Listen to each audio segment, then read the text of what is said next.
রাত গভীর হলে কিছু জায়গায় আজও শব্দ শোনা যায়। কেউ কি হাঁটছে, নাকি শুধু বাতাসের খেলা?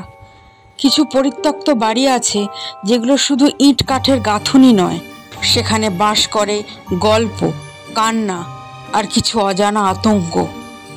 আজ আমি তোমাদের নিয়ে যাব এমনই এক পরিত্যক্ত বাড়ির ভেতরে, যেখানে পা রাখলেই শোনা যায় কিছু অদ্ভুত আওয়াজ, আর ফিরে আসার পথ সবাই খুঁজে পায় না।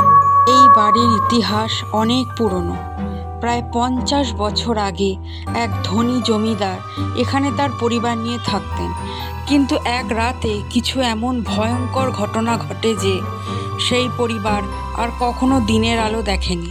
লোকমুখে শোনা যায়, এক রাতে বাড়ির কর্তা তার স্ত্রী ও ছেলে মেয়েদের নিয়ে রাতের খাবার খাচ্ছিলেন। ঠিক তখনই লোডশেডিং হয়, আর যখন আলো ফিরে আসে তাদের কেউ আর বেঁচে নেই। রক্তে ভেসে যাচ্ছিল পুরো ঘর। কিন্তু আশ্চর্যের বিষয় হলো, বাড়ির দরজা জানলা ছিল বন্ধ, বাইরে থেকে কেউ ঢোকেনি। আজও সন্ধ্যার পর এই বাড়ির চারপাশে গেলে শোনা যায় ফিস ফিস করা শব্দ। কেউ বলছে, আমাকে বাঁচাও। আবার কেউ শুনেছে ছোট্ট একটা বাচ্চার হাসির শব্দ। কিন্তু আশেপাশে কেউ থাকে না। স্থানীয়রা বলে, যারা কৌতূহল নিয়ে ভেতরে ঢুকেছে তারা কেউ আর আগের মতো ফেরেনি।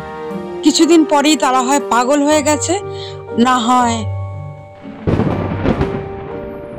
কিন্তু কয়েক বছর আগে একজন ভিডিওগ্রাফার ঠিক করলো সে সত্যিটা জানবেই। রাত 12টায় ক্যামেরা হাতে সে একাই ঢুকে পড়ে বাড়ির ভেতর। প্রথম কিছুক্ষণ সবকিছু ঠিকঠাক ছিল, কিন্তু কিছু সময় পর ক্যামেরায় ধরা পড়ে কিছু ভয়ঙ্কর ব্যাপার। সে জানালো, সে অনুভব করছিল কেউ যেন ঠিক তার পাশেই দাঁড়িয়ে আছে।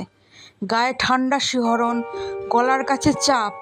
কিন্তু পাশে তাকাতেই কানে আসলো ফিসফিস করা আওয়াজ, তুই পালা, নইলে তোকে ছাড়বো না। সেদিনকার পর থেকে ভিডিওগ্রাফার আর কোনোদিন স্বাভাবিক হয়নি। সে কেবল একটাই কথা বলে, আমি একা ছিলাম না। এখনও কেউ যদি ভুল করে রাতের বেলা ওই বাড়ির কাছাকাছি চলে যায়, সে ফিরে এসে বলে, কেউ যেন আমায় ডেকেছিল, ফিসফিস করে, আমার নাম ধরে। কিন্তু প্রশ্ন একটাই, কে ডেকেছিল? সত্যিই কি ওই বাড়িতে কিছু আছে, নাকি এটা শুধুই গুজব? তুমি কি সাহস করে ওই বাড়িতে এক রাত কাটাতে পারবে?